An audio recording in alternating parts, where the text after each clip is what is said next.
Hello everyone, in this video I will show you that how can you enable or use back tap in iPhone. So first of all, open your settings. Now you have to scroll down and find accessibility. Now go to touch.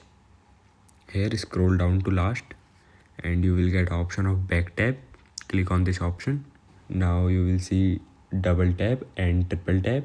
You can enable any of them or both of them. So let's enable double tap. Click on double tap. Now you can assign it a function. For example, let's assign screenshot. Select screenshot, and now if you double tap on the back of your iPhone, it will take a screenshot. Let me just show you. You can see, and you can also enable triple tap. Click on triple tap, and now you can also assign it a function. For example, let's select torch, and now if you triple tap on the back of your iPhone, it will turn on the flashlight of your iPhone. And this is how you can use the back tap in iPhone. Thank you everyone.